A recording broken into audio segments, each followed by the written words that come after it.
देखिए बच्चों, इंटर की क्लास में मैथ में हम पढ़ रहे थे। इस समय सबसे कठिन चैप्टर की शुरुआत की थी, पहला चैप्टर संबंध एवं फलन। तो हमने कहा था इस सब प्रश्नावली को पढ़ाने के पहले प्रत्येक प्रश्नावली का बेसिक हम तुम्हें बताएंगे। तो पहली प्रश्नावली 1.1 की शुरुआत की थी। इसमें हमने बताया था 3 प्रकार के संबंध होंगे आपके: सतुल्य संबंध, सम्मित संबंध और संक्रमक या संक्रामक संबंध।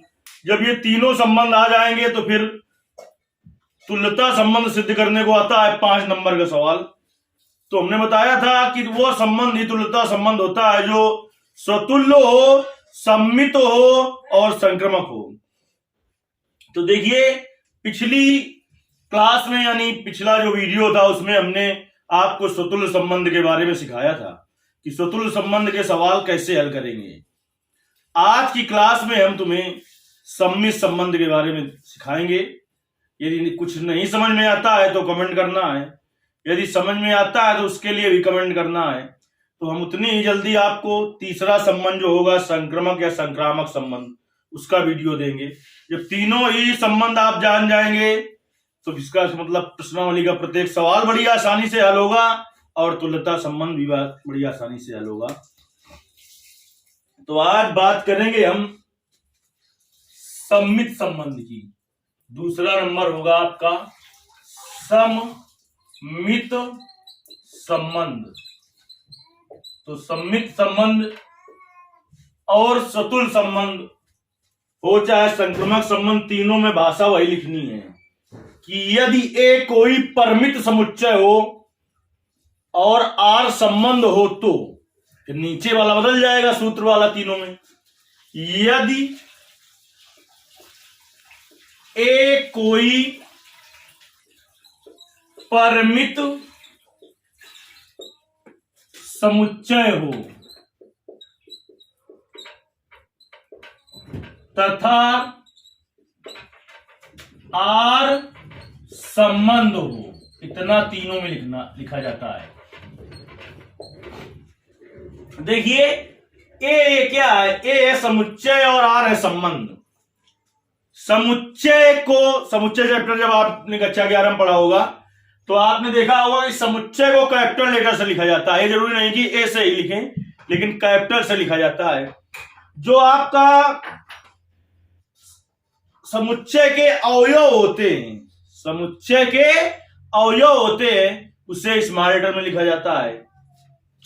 तो देखिए, यदि ए कोई परिमित समुच्चय हो तथा आर संबंध हो। पिछली क्लास में हमने परिमित समुच्चय बताया था किसे कहते हैं। उदाहरण देकर एक चीज स्पष्ट की थी हमने। ऐसा समुच्चय जिसमें अवयवों की संख्या निश्चित हो परिमित समुच्चय कहलाता है। कुछ ऐसे उदाहरण होते हैं जब कक्षा 11 में आपने पढ़ा होगा परिमित समुच्चय के, कि परिमित होते हुए भी अपरिमित होते हैं। जैसे हम कहते हैं एक बहुत बड़े जंगल में पेड़ों की संख्या, जाहिर सी बात है कि उस बड़े जंगल में पेड़ों की संख्या निश्चित होगी, फिर भी वो अपरिमित समुच्चय होता है। एक जंगल में नहीं, एक बहुत बड़े जंगल में, यानी वहां पर आप उनको काउंट नहीं कर सकते हैं ना, इस वजह से ऐसा होता है। जैसे कह दें कि समुद्र के पानी में जल के बूंदों की संख्या, इस तरीके की बात हो तो वहां पर अपरिमित समुच्चय हो जाता है। और हम अपरिमित समुच्चय और भी बताया था, जैसे फिर से हम बता दे रहे हैं। जैसे कि ए बराबर लिखा हो 1 2 50, यहां लास्ट में कुछ लिखा हो तो इसका मतलब इसके अवयवों की संख्या निश्चित है 50, चाहे 5 लाख लिखा हो तब भी निश्चित है। लेकिन ए बराबर 1 2 करके हो, यानी इसमें अवयवों की संख्या निश्चित नहीं है, तो यह अपरिमित समुच्चय होता है। चलिए, फिलहाल ये चीजें हमने पिछली क्लास में बता दी थी। अब सीधे सीधे आते हैं हम सम्मित संबंध में। तो सम्मित संबंध में देखिए क्या होता है कि A comma B belongs to R implies that B comma A belongs to R, जहां A comma B belongs to A. चलिए, A comma B belongs to A. ये हो गया सूत्र।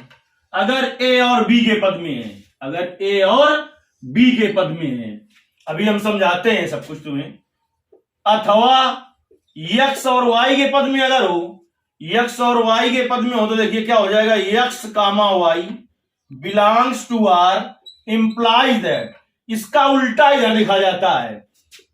तो y comma x belongs to R, जहां पर क्या है, x comma y belongs to ए।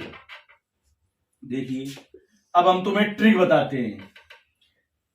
परिभाषा में तो कुछ नहीं है, दिखाई पड़ गया होगा आपको कि A comma B belongs to R, तो इंप्लाइज दैट, इसका उल्टा B comma A belongs to R, जहां पर ये अवयव जो हैं ए और बी वो समुच्चय ए पर बिलोंग करेंगे। इधर देखिए x comma y belongs to R, तो implies that y comma x belongs to R, जहां x comma y belongs to A. देखिए एक ट्रिक बताते हैं हम आपको कि ये जो है आपका शुरुआत वाला, ये आप संबंध से लेकर चलेंगे। देखिए पिछला जो क्लास था उसमें स्वतुल्य संबंध में हमने बताया था कि पेन आपको समुच्चय से चलाना है। अब जो बाकी बचे हुए जो संबंध है, सम्मित और स्वतुल्य संबंध, इसमें पेन आपको समुच्चय से नहीं संबंध से चलाना है।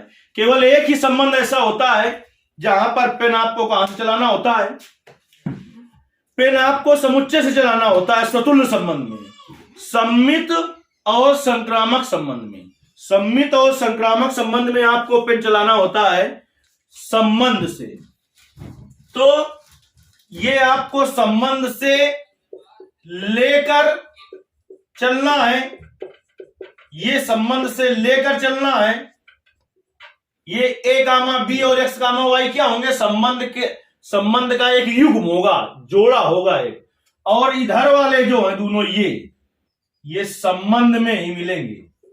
संबंध से लेकर चलोगे इधर वाले, और इधर वाले संबंध में ही मिलना चाहिए, संबंध में ही मिलेंगे। अगर ऐसा होगा बेटा तो वही संबंध होगा आपका सम्मित संबंध। अब हम कुछ उदाहरण लेते हैं जिसके द्वारा क्लियर हो जाता है, बिल्कुल क्लियर हो जाएगा कि संबंध कैसा है, मतलब कि सम्मित संबंध है कि नहीं। यदि आपको समझ में आए तो अधिक से अधिक कमेंट करिए और अधिक से अधिक बच्चों तक पहुंचाइए, क्योंकि ये ऐसा चैप्टर है कि हम बता रहे हैं आपको कि स्टूडेंट की तो बात छोड़ो, टीचर भी इससे पढ़ाने से बहुत पीछे हटते हैं। चलिए थोड़ा मार्कर चेंज कर लेते हैं हम, उदाहरण लेते हैं। तो उदाहरण में जो हम ले रहे हैं, अब आप सोचेंगे कि आप कैसे लेंगे, तो आपको यहां पर कुछ नहीं लेना होगा। जो उदाहरण में हम ले रहे हैं वो सवाल में मिलेगा, सवाल में आपको लिखा हुआ मिलेगा, आपको केवल हल करना होगा। यहां पर हम जो उदाहरण में संख्या ले रहे हैं, तुम सोचो कि अब हम कैसे माने कि क्या होगा, तो आपको वहां पर मानना नहीं होगा भाई, आपको दिया जाएगा। पहला उदाहरण लेते हैं कि मान लें ए बराबर है 1,2,3 और आर। ये क्या होता है हमने पहले बताया था, ए आपका होता है समुच्चय और आर होता है संबंध। 1,1, 1,2 और एक अवयव कोई और ले लेते हैं हम 3,2। 1,1 और चाहे तो 1,2 ले लें, या फिर हम ले लें 2,3, 1,1 और 2,3 एक अवयव ले लिया, और एक अवयव ले लेते हैं हम मान लो कि 3,2। ये बताना है। देखिए सवाल को देखते ही आप हल करने लगेंगे अभी इसको समझने के बाद कि है कि नहीं।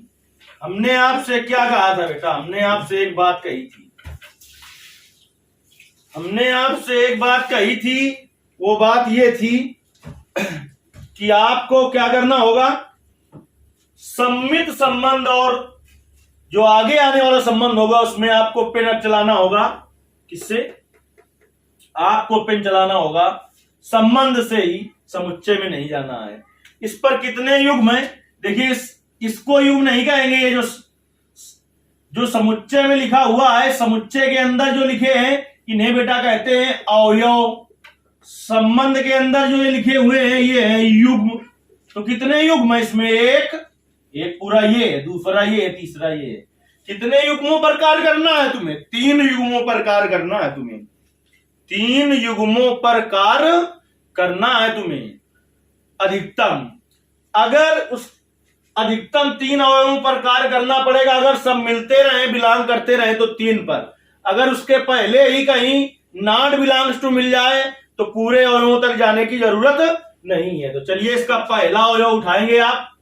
सूत्र जैसे कि फिर से हम लिखे दे रहे हैं, क्या था? A comma B belongs to R implies that B comma A belongs to R, जहां A comma B belongs to A।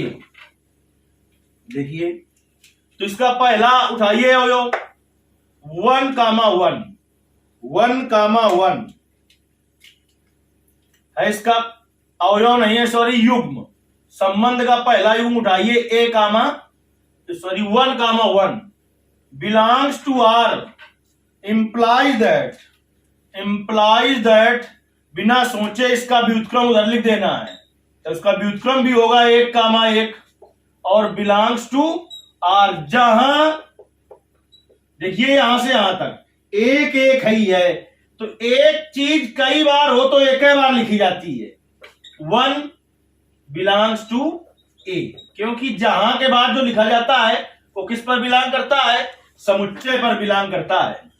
अब देखिए 1 comma 1 belongs to R implies that 1 comma 1 इधर जो निकल के आया है वो अगर संबंध में मिल रहा है तो बिलोंग्स टू ही होगा।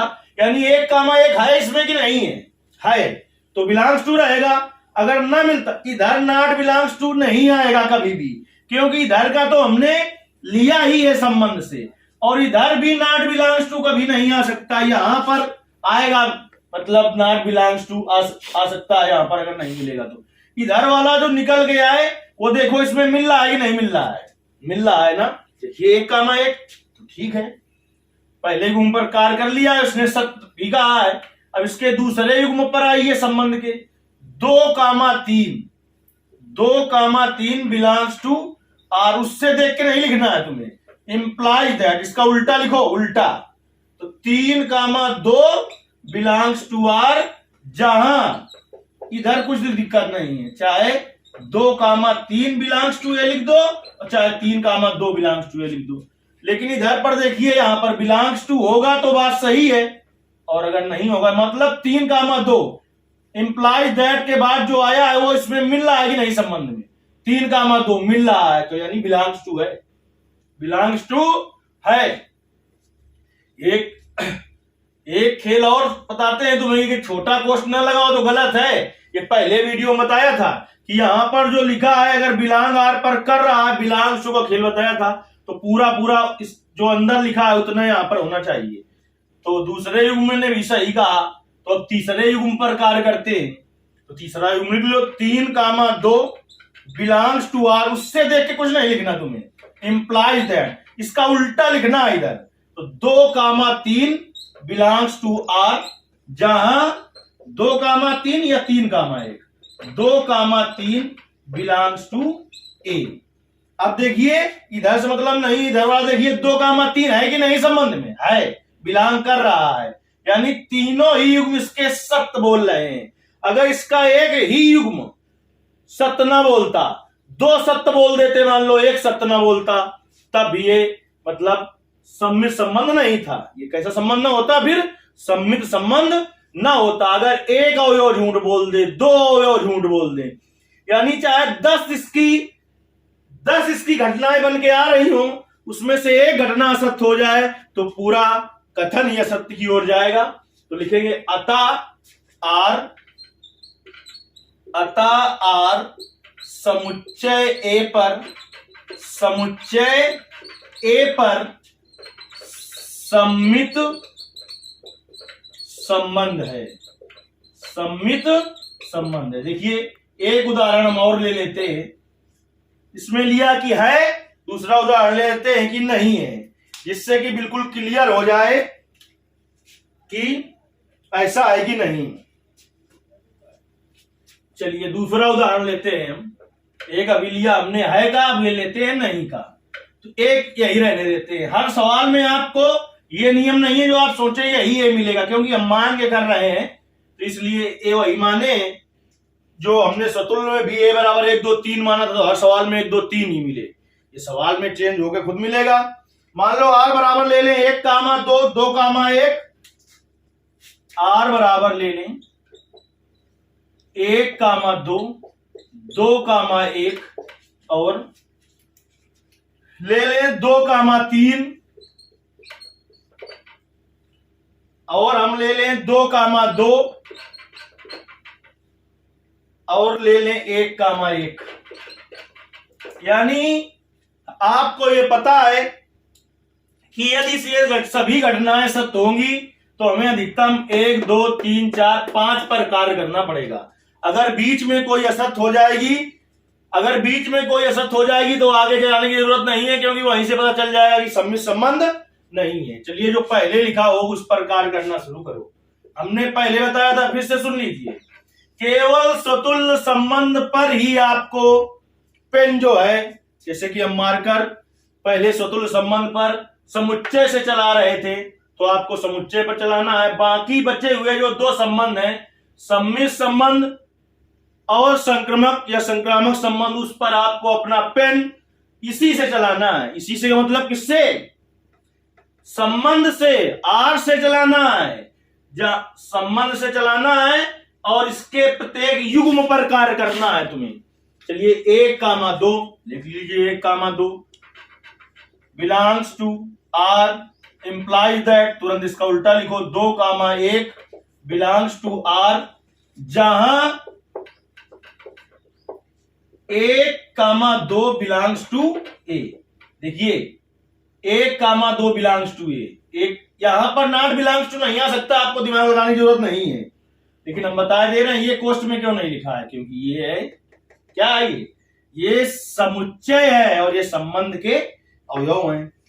1 कामा 2 इधर नॉट बिलोंग्स टू नहीं आएगा, इधर आ सकता है। तो देखो 2 कामा 1 जो है वो आर में मिल रहा है कि नहीं मिल रहा है? मिल रहा है, यानी ये कथन कैसा है? सही है। तो चलिए अब दूसरे अवयव पर दूसरे युग्म पर कार्य करेंगे, अवयव नहीं, ये हमने पहले बता दिया, ये अवयव है, ये युग्म है।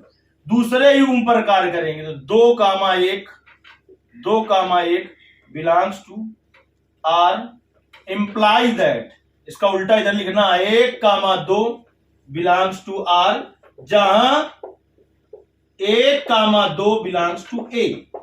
देखिए बेटा 1 कामा 2 को तुम्हें देखना है कि बिलोंग कर रहा है कि नहीं आर में, तो देखिए कर रहा है, यानी ये भी, इसने भी सही बात बोली। चलिए अब तीसरे युग्म पर कार्य करेंगे। सभी युग्म अगर सही बोलते रहेंगे तो अधिकतम हमें कितने युग्मों पर कार्य करना होगा, यानी कितने लाइनें बनेंगी? 1 2 3 4 5। अब देखिए अब हम कार्य करते हैं किस पर? 2 कामा 3 पर। इस पर कर चुके, इस पर। तो 2 comma 3 belongs to R imply that 3 comma 2 belongs to R, जहां 2 कामा 3 बिलोंग्स टू ए। अब देखिए इधर वाला देखना है, 3 कामा 2 निकल के जो आया है, 3 कामा 2 आर में है कि नहीं युग्म? 3 कामा 2 है इसमें कहीं? यहां से यहां तक देख लो, बिलोंग करेगा? नहीं है, तो यहां पर हो जाएगा नॉट बिलोंग्स टू। अब हमें आगे जाने की जरूरत नहीं है, जाएं आप तो भी उतने नंबर मिलेंगे, ना जाए तो उतने नंबर मिलेंगे, क्योंकि यही से पता चल गया ये संबंध सम्मिश्र संबंध नहीं है।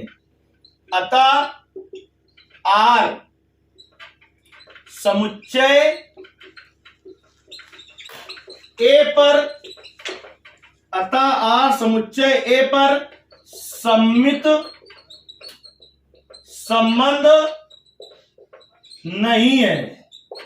देखिए ये आप सबसे कठिन चैप्टर से गुजर रहे हैं। अगर ये आपको समझ में आया है तो अधिक से अधिक कमेंट करिए। हम तीसरा वीडियो बहुत ही जल्दी आपको देंगे, जितनी जल्दी कमेंट आएंगे। देखिए जब तीनों संबंध पढ़ लेंगे तो हम तुम्हें एक बहुत अच्छी चीज तुरंत सिखाएंगे कि जो बराबर होते हैं जैसे 1, 2, 2, 3, 3, इस पर संबंध स्वतुल्य भी होता है, सम्मित भी होता है और संक्रमक भी होता है। बिना सवाल हल किए बहुविकल्पी प्रश्न हो तो तुरंत आप जानते रहो कि 1, 2 इसका उल्टा 2, 1 होगा। है तो ठीक है, ये संबंध कैसा संबंध है, बिना हल किए कैसे बहुविकल्पी प्रश्न जाने। इसका उल्टा लिखा है, इसका उल्टा लिखा है, इसका उल्टा आएगा इस पर नहीं है ना। हल करने की क्या जरूरत थी, बहुविकल्पी प्रश्न होता तो तुरंत ही 2 सेकंड से भी कम समय में हम बता देते कि सम्मित संबंध नहीं है। बस तुम्हें देखना है कि इसका उल्टा पलटा लिखा है कि नहीं। इसमें 1, 2 है तो उसका उल्टा होगा 2, 1, ठीक है यहां तक। तो फिर 2, 1 प्रकार करेंगे तो इसका उल्टा है 1, 2, तो इस अवयव पर भी है। अब 2, 3 प्रकार करेंगे, 2, 3 प्रकार करेंगे जब बेटा, तो देखिए 2, 3 प्रकार करेंगे आप तो इसका उल्टा होगा 3, 2, तो देखिए 3, 2 है इसमें कहीं नहीं है, तो यहीं से तो पता चल गया बराबर पर तो होता ही है। 2, 2 का उल्टा 2, 2 होगा तो मिल रहा है, 1, 1 का उल्टा 1, 1 होगा तो वो तो मिल रहा है। लेकिन इस अवयव ने गलत बोल दिया, इसलिए ये सम्मित संबंध नहीं है। यदि आप बहुत ही जल्दी आप संक्रमक संबंध का वीडियो चाहते हैं तो अधिक से अधिक कमेंट करिए। धन्यवाद।